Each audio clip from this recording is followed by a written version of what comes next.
December 16, 1944. 4:30 a.m. More than 400,000 German soldiers moved through the Ardennes forest in complete silence. American radar detects nothing. American intelligence suspects nothing. By sunrise, entire American units are surrounded, cut off, destroyed. The Germans are outnumbered, have less equipment, are running out of fuel and ammunition. The war is clearly lost. So how did they pull this off? Here is what American commanders discovered, what horrified them. Man for man, the German soldier was more efficient than the American soldier. Not more fanatical, not more brutal, professionally more dangerous. Even in total defeat, in Berlin, surrounded and doomed, German defenders killed more than 81,000 Soviet soldiers and destroyed nearly 2,000 tanks in 2 weeks. American veterans who fought in World War II, Korea, and Vietnam all said the same thing: the Germans were the toughest enemy we ever fought. Why? What you're about to learn explains why American casualties in Europe were so high, why battles that should have been easy victories turned into bloody slaughters, and why the American military, after winning the war, adopted the German way of fighting as its own. But first, you need to understand something that most people get wrong about how soldiers are made. Quick request before we begin, leave a comment right now telling me where you're watching from. In the last video, we had viewers from 50 countries, and that blew my mind. Let's break that record. If you want real history, not myths, hit subscribe. Alright. Here's what made German soldiers so dangerous. To understand why fighting the Germans was so hard, start with this question: when did German soldiers begin preparing for war? If you said, when they entered military service, you're wrong. They started at age 10. Let me show you how it worked. Starting in the mid-1930s, German boys were enrolled in the Hitler Youth, not as victims of propaganda but as future soldiers. By 1937, Hitler Youth had established shooting schools. By 1938, 1.5 million boys had been trained in marksmanship. By 1939, the German High Command was directly overseeing their field exercises. Now compare this to an American soldier in 1944. Age, 19. 3 to 4 months of general training. Basic training, then specialized training, then deployment. But it wasn't just how long they trained. It was what they were taught to do when everything went wrong. And this is where American soldiers ran into a problem they were not prepared for. American training was built on a simple idea. Learn your role. Follow orders. Do what the sergeant says. Do what the officer commands. German training was built on a different question. What do you do when there is no one to give orders? Let me show you how this played out in combat, and why it led to American deaths. Imagine an American infantry platoon moving through a French village. Suddenly, machine gun fire erupts from a stone building 50 yards ahead. The platoon hits the dirt behind a low wall. The sergeant's heart is pounding. 8 men pinned down. The machine gun has them locked. He does exactly what he was trained to do.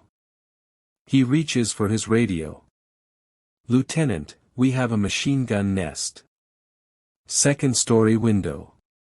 What are your orders?" The lieutenant receives the call. He's 200 yards behind, can't see the building, can't assess the situation. So he does what he was trained to do, he radios the captain. "Sir, 3rd platoon is pinned by machine gun fire. Requesting orders." The captain pulls out a map, studies the grid coordinates, calculates fields of fire, makes a decision. He'll call for artillery support. Better to use firepower than risk casualties. He makes the call. Artillery command confirms, calculates a firing solution, adjusts coordinates, loads the shells. 15 minutes have passed since the first burst of machine gun fire. Now imagine another village, another day. A German platoon moves through identical terrain. The same situation unfolds, machine gun fire from a stone building. The platoon takes cover. But the German sergeant doesn't reach for his radio. He's already scanning the building. First floor. Second floor. Then he sees it, a basement window, half hidden by overgrown weeds, dark, unprotected. He catches the eyes of his two best soldiers. No words, just hand signals. You two flank left. Basement window. I'll suppress. The two soldiers move instantly, without hesitation. They trained for this. The sergeant opens fire on the second floor window, keeping the machine gun crew focused forward. 30 seconds later, his two soldiers reach the basement window. One pulls out a stick grenade, yanks the cord, counts 2 seconds, throws it in. Muffled explosion. Then silence. 3 minutes have passed since the first shot. 12 minutes. That's the difference between waiting for permission and acting on initiative, between following a chain of command and trusting a sergeant to make a decision. And here's what made it devastating. That 12-minute gap didn't happen once. It happened in every firefight, every ambush, every unexpected contact. These minutes added up. They became casualties. American soldiers waited for orders while German soldiers were already flanking, already shifting positions, already attacking. American commanders saw a pattern in after-action reports. German units with fewer men held off larger American forces. German platoons reacted faster, adapted faster. At first they didn't understand why. Then they discovered the truth that it wasn't just a difference in training. It was something deeper. A whole philosophy of warfare refined over generations. The Germans had a word for it, Auftragstaktik, mission tactics. Once you understand what this word really means, everything about German effectiveness makes sense. American officers told soldiers how to fight. German officers told soldiers what needed to be achieved. The difference sounds small. In combat, it was everything. But this system has a problem. It only works if your soldiers are already professionals when they reach the front. And by 1944, most German soldiers defending France were not just trained professionals, they were combat veterans from the most brutal battlefield in human history, the Eastern Front. More people died there than in all other World War II theaters combined. Soldiers who survived Stalingrad, Kursk, Soviet offensives that attacked in waves, smothering positions with sheer numbers. Winter fighting where frostbite killed as many as bullets, where tanks froze solid, where rifles jammed with ice. These men knew how to fight when everything fell apart, because on the Eastern Front everything always fell apart. The average American soldier who landed in Normandy had never been under fire, never seen someone die. His first day of combat was D-Day. But here's what shocked American intelligence officers when they analyzed battle reports. German effectiveness didn't decrease when they began losing. In fact, in their final battles, surrounded and doomed, they became even more deadly. Let me show you 2 examples that prove this. April 1945. Berlin. The Red Army surrounds the city, 2.5 million soldiers, 6,250 tanks, 41,600 artillery pieces. German defenders, maybe 100,000 soldiers, mostly old men and teenagers from Hitler Youth, no air support, no hope of reinforcement, no chance of survival. Everyone knew the war was over. Hitler would be dead within weeks. Germany would surrender within days. So why fight? In 2 weeks of desperate street fighting, these doomed German defenders killed 81,116 Soviet soldiers and destroyed 1,997 Soviet tanks. This is the German army in one statistic, losing the war, winning individual battles. But Berlin shows German skill in defeat. Tarnopol shows something darker. What happens when professional skill is squandered by strategic stupidity? March 1944. Tarnopol, Ukraine. Hitler declares it a fortress. 4,600 German soldiers must hold it at all costs. The first commander arrives, assesses the situation, reports to Hitler. This position is hopeless. Hitler fires him immediately.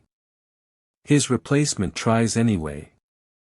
For a month, these 4,600 men hold out against overwhelming Soviet forces. When the battle finally ends, 4,545 are killed or wounded. 55 escape. 99% casualties. German soldiers were professionals, but Hitler's strategic madness turned professional skill into a death sentence. But training and experience explain only half the story. The weapons they carried made up the other half. And there is a myth about this weapon that we need to clear up right now. Let's talk about Hitler's buzzsaw, the MG-42. 1,200 rounds per minute. You couldn't hear individual shots, only a continuous buzzing sound. The MG-42 versus the American bar, 500 to 600 rounds per minute. The MG-42 fired twice as fast. But here's what made it devastating. German platoons were built around the machine gun. American platoons were built around riflemen. The bars supported the riflemen. The MG-42 was the center of the squad. One German sergeant with an MG-42 could produce more firepower than an entire American rifle platoon. That's why small German units could hold off larger American forces. But the MG-42 isn't the weapon everyone wants to talk about. Everyone wants to talk about tanks, especially the myth you've probably heard. It took 5 Shermans to kill 1 Tiger. That is nonsense. Let me show you the real data. The myth comes from a single book, Death Traps by Belton Cooper. Historians consider it unreliable. Actual data. A 1946 U.S. Army study of 30 tank battles, Sherman vs. Panther. Kill ratio, 3.6 to 1 in favor of the Sherman, not the other way around. British after-action reports for all tank engagements. Allied forces inflicted 1.3 losses for every 1 Sherman loss. In a head-on, long-range engagement, the Sherman was at a disadvantage. But American doctrine did not rely on frontal duels. Flank. Call air support. Use tank destroyers. Fight smart, fight dirty. And here is the critical fact everyone forgets. Tigers were rare. Most German tanks were Panzer IVs, which the Shermans fought evenly. The myth that American tanks were helpless is just that, a myth. The real advantage of the Sherman was reliability and numbers. For every Tiger Germany produced, America produced 10 Shermans. But despite better logistics, better production, overwhelming numbers, American soldiers still suffered devastating casualties. Why? Because American abundance created a hidden weakness. Here is the paradox that confused everyone. America had the best logistics in military history. When American units needed artillery, hundreds of guns responded. Air support arrived in squadrons. Replacement tanks arrived in days. Germany had none of this. Not enough supplies, little fuel, little ammunition. But superior logistics made American units slower. German units traveled light, moved fast. American units waited for supplies, set up supply lines, moved methodically. You could break American lines in the morning, and they'd be back at you by afternoon. While Americans consolidated positions and brought up supplies, Germans withdrew, regrouped, and counterattacked. In the long run, American firepower won. But in individual battles, German speed killed Americans. In the Battle of the Bulge, Germany deployed close to 500,000 men. They lost more than 100,000, irreplaceable. For America, replacements were already crossing the Atlantic. But there was a cost to fighting the Germans that no one expected, a psychological burden that had nothing to do with combat. January 1945, coldest January ever recorded in Western Europe. American soldiers fighting in the Ardennes battled not only Germans but weather that could kill them without a shot being fired. 23,000 American soldiers suffered trench foot in 2 months. Your feet get wet, stay wet in freezing temperatures. The flesh rots, turns black, amputations follow. And you're trying to fight while your feet are dying. Germans had fought in winter conditions for years on the Eastern Front. They knew how to prevent it. Americans learned while dying. And there was a deeper psychological cost.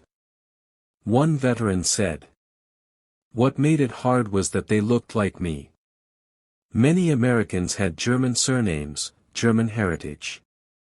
You'd capture a German soldier and realize he looked like your uncle. That made killing difficult. Until December 17, 1944, when one event erased all sympathy. Near Malmedy, Belgium, SS troops under Joachim Paper captured 84 American soldiers, lined them up in a field, and machine-gunned them down. That was not the Wehrmacht, professional soldiers who fought by the rules. It was the SS, Nazi ideological troops, killers. And that distinction mattered to every American who faced them. So if German soldiers were more effective man for man, why did they lose? Strategy, Hitler's madness. Tarnopol. The Bulge. Fortress cities. Strategic insanity squandered tactical excellence, logistics, peak production. Germany couldn't compete. One Liberty ship launched every day. One bomber every hour from a single factory. Numbers. America could replace losses. Germany couldn't. Every German casualty was irreplaceable. German soldiers were let down by German leadership. American soldiers who fought the Germans walked away respecting them, not as Nazis but as soldiers. You hadn't been in the war if you hadn't fought the Germans. After the war, American officers studied German tactics. The U.S. military adopted mission-type orders, decentralized command, NCO initiative, the backbone of the modern American army. The Germans lost the war, but their doctrine influenced armies for generations. Here's the conclusion. German soldiers were more effective thanks to training, doctrine, and experience. But America had more soldiers, better logistics, and strategic clarity. Quality lost to quantity, but the quality was real, and the American soldiers who fought them never forgot it. So here's my question for you. Knowing the 5 Sherman myth isn't true, knowing the real data. Do you think German soldiers were truly better, or is this just a story romanticizing the losing side? Write your answer in the comments right now. I want to see these debates. If you learned something that changed how you see World War II, hit like and subscribe for more history that debunks myths and shows you what really happened. Thanks for watching.